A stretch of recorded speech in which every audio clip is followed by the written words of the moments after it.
This podcast is a member of the Place to Be Nation family. Visit us at placetobenation.com, the only place to be in your pop culture world.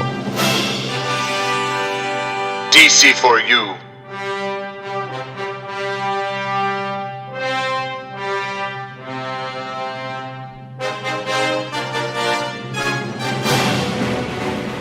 DC4U.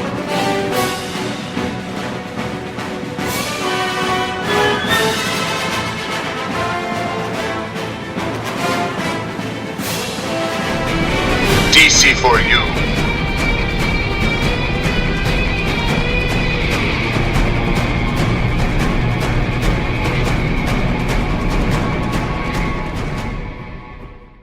DC4U. Todd, what's your favorite man and why is it Animal Man?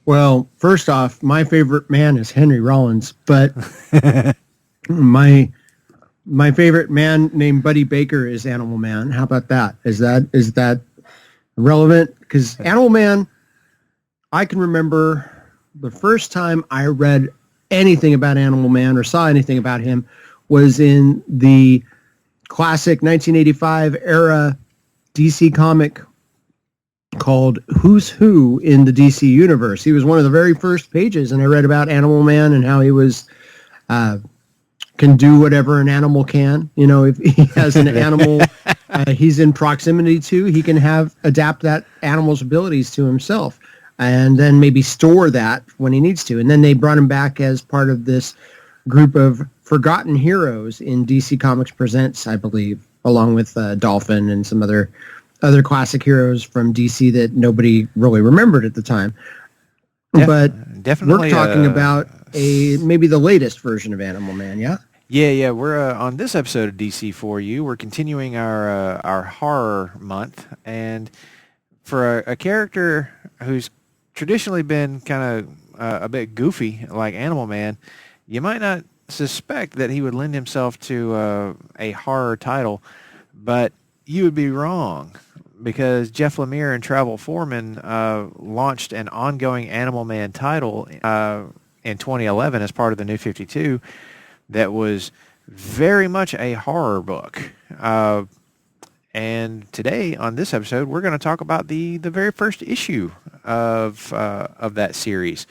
So I know what kind of impression it left on me, which was a big surprise, because I wasn't sure what to make of an Animal Man book launching, but the cover was intriguing, so I tried out issue 1, and I was hooked through the duration of this series. So, Todd, what was your first impression of Animal Man number 1?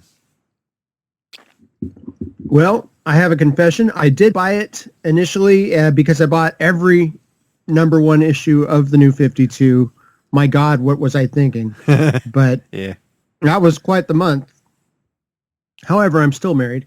And now I do recall reading through it, and I knew it would be saved to be, okay, I'll read this later because Jeff Lemire is great. I love his Green Arrow, et cetera, et cetera. But I didn't really remember. So going back and rereading this time around, I love the crap out of this. I can't wait to read more. But at the time, it was one of those things like, okay, this and Scott Snyder's Swamp Thing, I'm going to put them over into this corner, and I know they're going to be something I'll check out later because they seem to be well done. And but I think at the time I was reading so many bloody comics that this one, bloody comics, that's a pun. So this one was shunted off to the side, but I remember it being good. I also read the Grant Morrison Animal Man, and that's kind of a sacred cow for a lot of people, the pre-Vertigo era Animal Man that later became Vertigo. But this kind of takes that character and integrates him more into the traditional DC universe, and it's a very accessible story from the get-go. It very much is. I love the opening of this issue being a magazine, like an entertainment magazine interview that Buddy Baker, the Animal Man, did to promote this indie movie that he is starring in. Because up to this point, the history that they're giving you of Animal Man is that he's been working as a stuntman in Hollywood, using his abilities to take on the traits of whatever animals are nearby. and used that to pull off some pretty crazy stunt work. And it's been fine as a living. He's not like living a lavish lifestyle by any means with his wife and 2 kids, but this new venture was like the first time he'd ever starred in an actual movie. Like, he had real lines. He was a featured player, and as is the case with a lot of these indie films, he only gets paid if the movie makes money. So it creates a little tension between he and the missus over that decision to basically have worked for potentially free. And of course, he's got the 2 kids there. He's very much a family man. His son is very much kind of the obnoxious older brother to the incredibly cute but also very demanding little sister. Now, what did you think of how Lemire handled the voices of each of these characters? What kind of impression did it make on you? I like to read these panel by panel, and I got it right from the get-go. The voice of the family, the primary 4 characters, very well defined. Characterizations are there from the get-go. I want to hate Ellen, but then you have to look at the big picture and how she's holding the family together. Buddy's kind of a flake if you really look at it objectively. So that's true. Some people may just be anti her as a shrew from the get-go, but she's really the glue of the family. And how many family-oriented or at least books about a true nuclear family do you get in DC or Marvel or otherwise? You get wife and husband and 2 kids. No pets, but we'll talk about that. There's a pretty good reason for that. His little girl desperately wants a puppy, but Buddy is like, no, because if I'm around, and this is a good way of introducing some of the weaknesses that he has, right? When he's explaining it to his little girl, that if he's around one animal in close proximity for too long, it weakens his abilities to call upon other animals, and he can only be like that one if he's around it for like a certain period of time. So if they had a puppy, all he would ever be is a dog. And some of his, as we see in the issue, he actually does go do the superhero thing. He takes on the traits of a bird so he can fly to a hostage situation at a children's hospital, which is a pretty sad scene. Like, it's tense, but it's also incredibly sad when you think about what's happening when a man has lost his daughter but thinks she's still alive and being held captive by the hospital itself. Pretty tense scene there, I thought, and it was a bit of a shift from the usual, okay, we're doing the family man kind of thing at the beginning, introducing him as a character and as a concept, and then we give him this kind of superhero moment where he gets to have what I called his Superman bit, where he does what he can. Like, he uses his powers only so much as it's necessary, but then he really just wants to talk the guy down. He really wants to try and reason with him first and keep anybody, including the gunman, from being hurt. So Buddy Baker, while he is, I think you correctly pointed out there, he is a flake. Absolutely. He is not as good at this whole domestic lifestyle as maybe he should be. But when he suits up as the superhero, he's pretty good at it. At least by my estimation. Yeah, and it's a nice way in a number 1 issue to show the reader how the powers work, show how he's different from other heroes in that he is first and foremost a father, and he uses that to at least communicate a little bit with the guy. Then you see how his powers work, and he peacefully enough defuses the situation. So he doesn't incapacitate the guy too badly, and lets him, relates to him as a dad, and leaves the path open for this guy to get help, because this guy's really traumatized by the loss of his daughter, and he's lost his grip on reality. But something happens to him. One of the first peeks into a bigger story. I mean, that would be... Yeah. good enough to, okay, next issue. Let's see what he deals with next issue. But something happens to him at the end of that encounter that leads into the bigger tapestry of the series as a whole. Yeah, it kind of comes out of nowhere too, because you're like, okay, well you're starting to relax a bit because he's diffused the situation. It's over, but then one of the cops who's on the scene is like, why is there blood flowing from your eyes? And it's dripping down his face. He's not in pain. There's no obvious injuries. The doctors check him out while he's there, but it's like, wow, that is really out of nowhere. And it's this horrific looking scene, beautifully illustrated by Travel Foreman. But after he gets checked out and seems to be fine, almost kind of against doctor's orders, he just decides to go home. He's like, I just want to go home. I just want to rest and maybe get my head straight here, because this was a really freaky thing that just happened.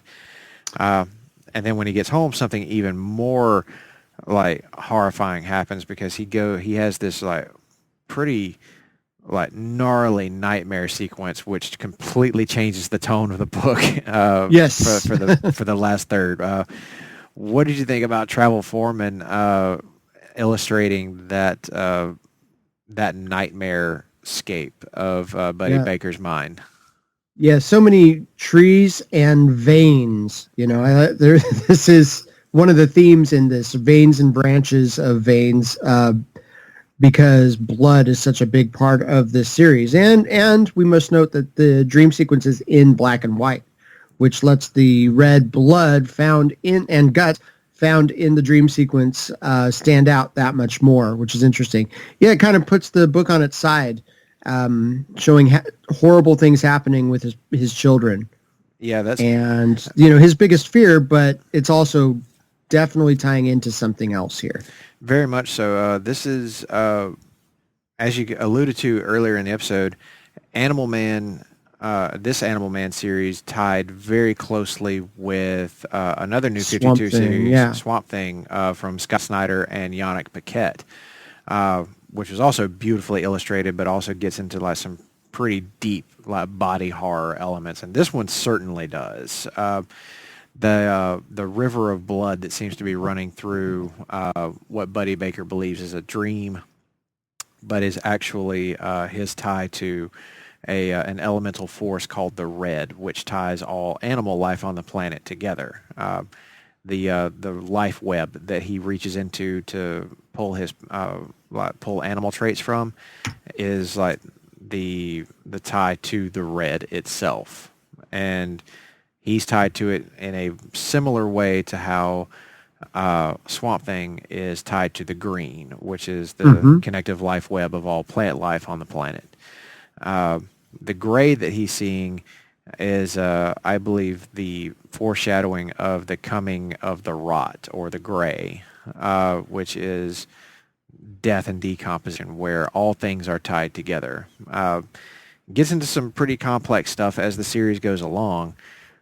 But what this really does is get into the most horrific aspects of how all life is tied together. And as you said, Buddy is seeing these awful things happen to his son, who literally has his guts spilled out. That was kind of a shocking scene to me, that even though it's a dream sequence, here's this I guess he's a preteen kid, literally has his guts just fall out on the ground, and he's telling his dad as he's dying that it's his sister that did it. And when he sees when Buddy sees his little girl come upon him, she leads him to this river of blood to try and hide from some evil force that seems to be coming for them. All of this, of course, eventually ends. Buddy wakes up and is thinking, wow, that was a Mondo nightmare. But then the screaming starts in real life. And then we see what has happened with his little girl, who is definitely her father's daughter, I guess, is a way of putting it. What did you think of that last scene, the last page? At first, I thought she had just found a whole bunch of dead animals, but she apparently has reanimated them and brought them to her. Is that what's going on? Yes. I don't know if we know that. Okay, because they're in lifelike poses. You know, they're doing things that alive animals would be doing. But you've got a decapitated cat. Decomposing lots of animals. That's his daughter's ability. She reanimates dead animals, and it's gross. It's got a bit of a Pet Cemetery vibe going on because you don't know if his daughter is very clearly tied to the red, but as we find out as both this series and Swamp Thing goes along, the red and the green and even the rot are not inherently good or evil. They can be both. And Buddy starts to worry that, of course, his daughter developed abilities that are beyond his own, where she's, pulling back from the dead. So is she also tied to the rot in a way? And is she actually going to be good, or does this make her evil? That's what his nightmare seemed to be about, was could his daughter, his young child daughter, be about to, go for a big heel turn? Yeah. So that's some pretty horrific stuff that's going on here in the book. So it made a big impression on me, and I absolutely had to go get issue 2 and keep this going. But I was sold on Swamp Thing from the creative team alone. I didn't know much about Jeff Lemire at the time, but after this, I was like, this dude has got it.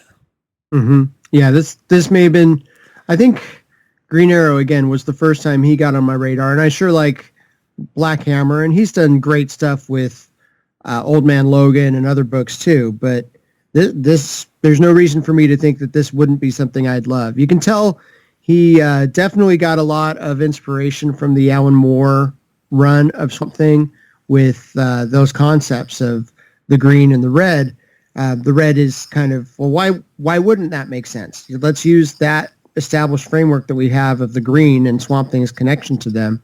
Why wouldn't that have a life or an animal life equivalent? And who better than Animal Man to be the embodiment of that, or at least the connection to that? So you see a little bit of it in the art too. Remember when in the classic Saga of the Swamp Thing, I believe it's 21, the anatomy lesson, Swamp Thing creates his own body. I got that kind of a vibe from when we just see Buddy's brain and nervous system made up of veins and blood. So that kind of made me think of the art by Stephen Bissett from that classic issue of Swamp Thing, which is, again, holy and blameless, and everybody should read it and understand it and know it, because it's 30-year-old comics, 35-year-old comics that hold up to this day and are still, we're still feeling the influences of them. In fact, the excellent Swamp Thing series that came out on DC Universe owes a lot of roots to it as well. Oh, I said roots. So, well, yeah. We're going to get deep on Swamp Thing probably in our next episode, because we're going to review the first episode of that Swamp Thing series. And before we get to that, though, you've read more Animal Man than I have, I'm sure. Did you read the Grant Morrison Animal Man series? I read the first 2 trades, and they were very interesting. Definitely fleshed out the character quite a bit, and eventually became very meta. Grant was doing something very, very different with the story. I say Grant like I know him. Morrison was doing something very, very different with the story, with the family dynamic, and eventually strayed more into horror issues. But to me, it became very psychological, and like, okay, I recognize that this is decent. This is very, very good comics, but I don't think it's necessarily for me. However, the Brian Bolland covers are the best thing about the whole thing. The Brian Bolland covers from those issues are just works of art, if you ever get to track down those. Yeah, no, those are also on DC Universe. Those are okay. I have certainly seen those covers, and they are, like you said, they're absolutely tremendous. They're pretty iconic stuff. But certainly, as I understood it, the Grant Morrison Animal Man is very different from the Jeff Lemire Animal Man. Yeah. They are not really related so much as like you get some of the history from Grant Morrison's run. Like some of that is acknowledged by Jeff Lemire, but this story very much goes in its own direction and goes deep on those horror roots. Like it establishes that from this first issue and steers heavy into it. So what do you think about Animal Man that makes him such a good character to put in a horror story? What is it that you think just about him as a character made this story work so well? I'm going to say because he's a dad and a relatable character and he has actual stakes, he has something to lose. So that draws you in a little bit more as far as consequences to a story like that. It's not just some dumb teenager who did dumb things and deserves to die and be slashed. This is a guy that we care about and empathize with, that also with the connections to animal savagery, you can go places with nature being cruel and gross at times. Very much so. I mean, it lends itself to the idea of things that can get real bloody real fast. And there are so many aspects to, like you said, like in nature, just in the world of animals themselves that, can be a bit on the disgusting and horrific side, like the savagery of it. That's a good way to put it. The absolute savagery of some of the story elements that come along as this story progresses are really unsettling. And Lemire, as a horror writer, is really kind of at the top of his game in this. But I think that if it weren't for the almost human anatomy lesson vibe or style of Travel Foreman's art, that the story might not have worked as well as it did. My God, that artwork just sticks with you, doesn't it? Certainly does. Using the vein and vessels iconography is very powerful, and making it look like really a tree. Yeah, they make it look like tying roots. it in. So interesting. I loved that aspect of it, that it looked like I didn't pick up on it until later, that because this was tying so closely to a swamp thing, that whenever you see all the stuff that looks like veins from the red, it also looks like tree roots. So it's, man, what a great 1-2 punch those two books absolutely were. And then of course they led to the big crossover event between the two that closed out Scott Snyder's time on Swamp Thing. How long did this book run? Not for the full 52, right? I don't think so. I'm struggling to remember exactly how many issues it ran, but there was the Rot World. 29 looks to be the farthest I can see on DCU. Gotcha. So. That should be the whole series because it continues on a bit after Rot World concludes, but and Swamp Thing does too. Like Swamp Thing keeps going after that when Charles Soule takes over writing the book from Scott Snyder. But the connection between Animal Man and Swamp Thing kind of ends once Scott Snyder leaves the book. Okay. So it's only going to go up to that point. But I collected the entire Animal Man series and loved it from beginning to end. Even without the crossover connection with Swamp Thing, it continued being a really good story that very much blazed its own trail outside of those two, outside of that intersection. It was like, okay, well, we tied these two books together to begin with, but they were always meant to eventually go their own way. So Animal Man very much does that.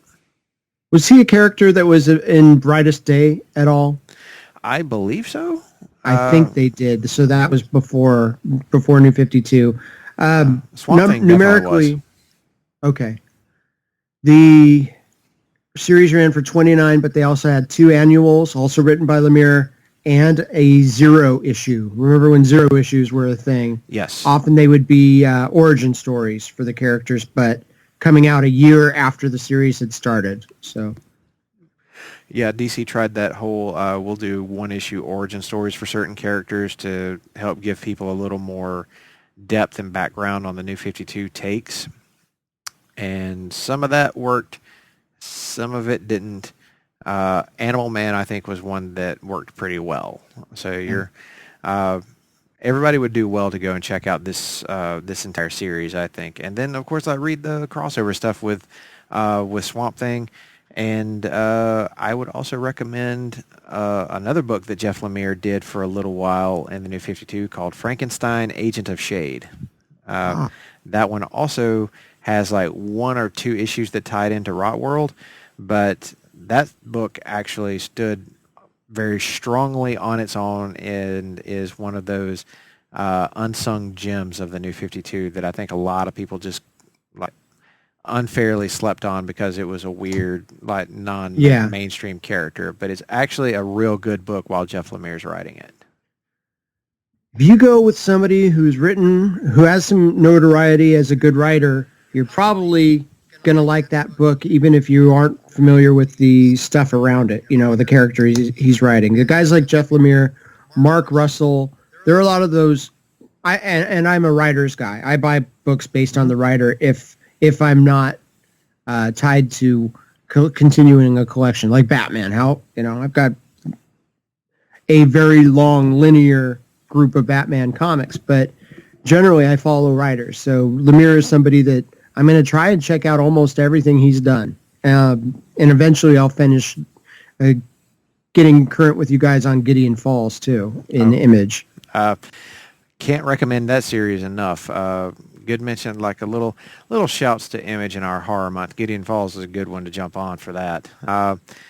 But this is, like all you DC fans out there and all you potential DC fans, if you want something good and scary, like a good horror series to follow through the month of October, read you an issue of Animal Man a day, and I don't think you're ever going to be disappointed.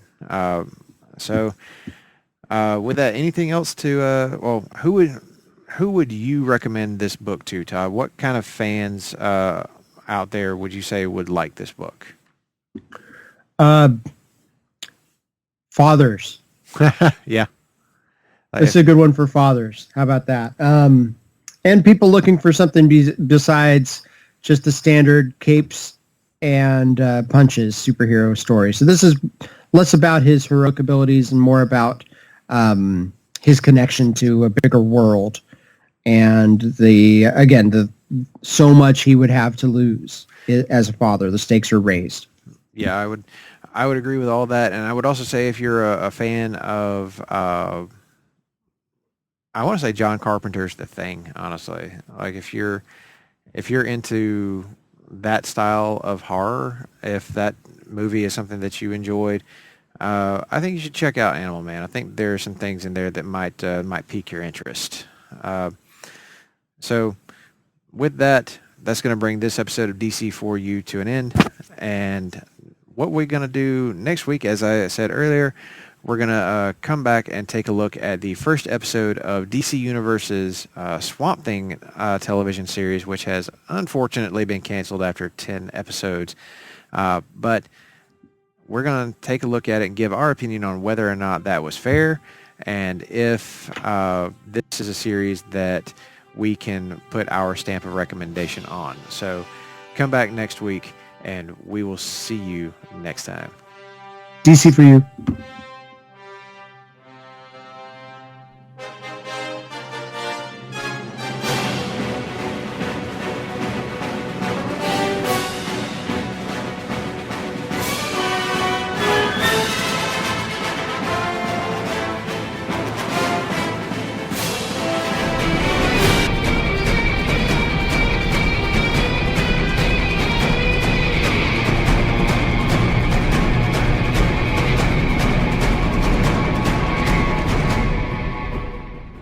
DC4U.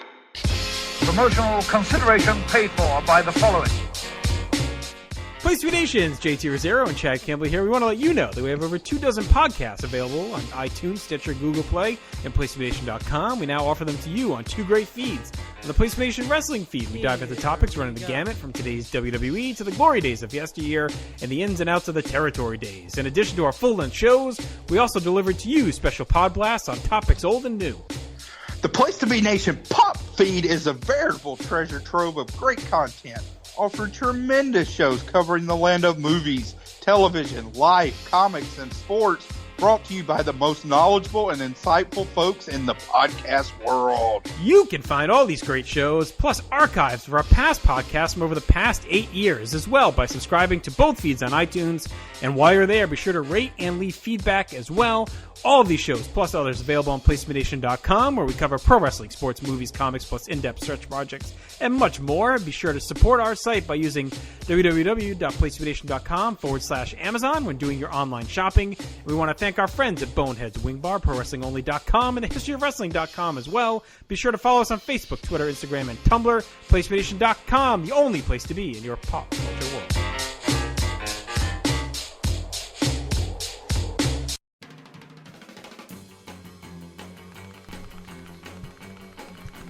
Place to be Nation Pop.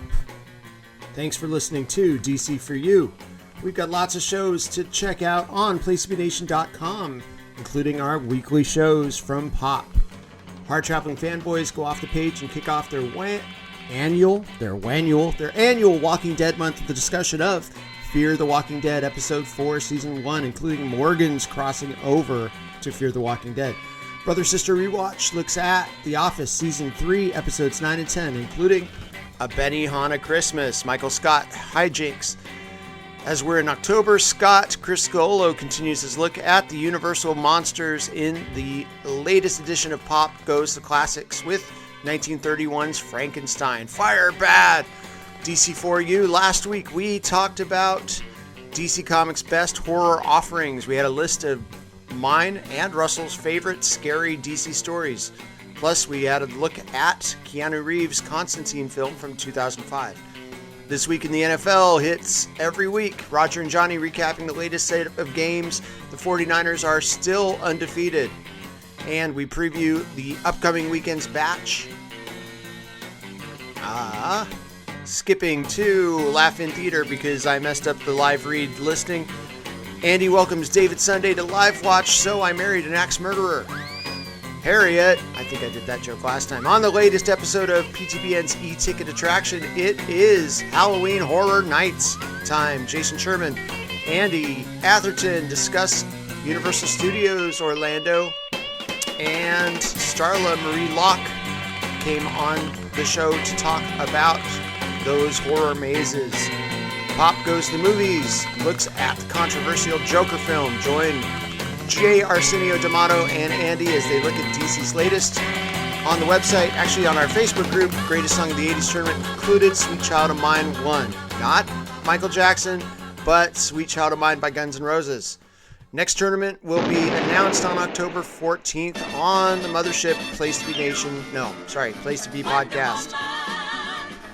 Jennifer Smith has her own podcast feed now called The Jetty Position. Find it on Podbean and iTunes and subscribe. We have a Halloween movie challenge. We've got lots of great films to recommend for you. Use the hashtag PTBN Halloween Movie Challenge. Check us out on Facebook over at Place to Be Nation Wrestling. We had Hell in a Cell recap from Chris and Devin. I was at Hell in a Cell, and I had got to say it was an unsatisfactory finish. Over at the Place to Be Nation podcast, Place to Be podcast, the Mothership, JT and Scott begin a new decade as Steve Bennett. The esteemed Steve Bennett joins them for January 15th Madison Square Garden House show. We had a new episode of Place to Be Nation Extreme 3-Way Dance.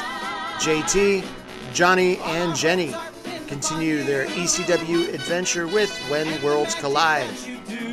Main event, Scott, Nate, and Steve previewed the Wednesday Night War between AEW and NXT, plus Steve Lilly's New Japan Classic match pit. Benzani interviews Ian Riccoboni plus Marco and Logan Stunt on episode 23 of Row 1, Seat 1. And then episode 24 had All Ego Ethan Page. PlaceToBeNation.com has new content every single day, including Glenn's Weekly Walk, Polly's Column, all kinds of great stuff. We have Campus Hot Takes, lots of great stuff. If you're shopping at Amazon, we've got a banner on Place to Be Nation PlaceToBeNation.com. I'd love for you to click on that banner and then buy something very expensive on Amazon, and helps PTBN out. Check out our social media pages, Twitter, Facebook for Place to Be Nation, Bigelow34.proboards.com for information on joining our end of the year project, GWWE pay-per-view and TV match ever. So, thanks for listening. We'll see you next time.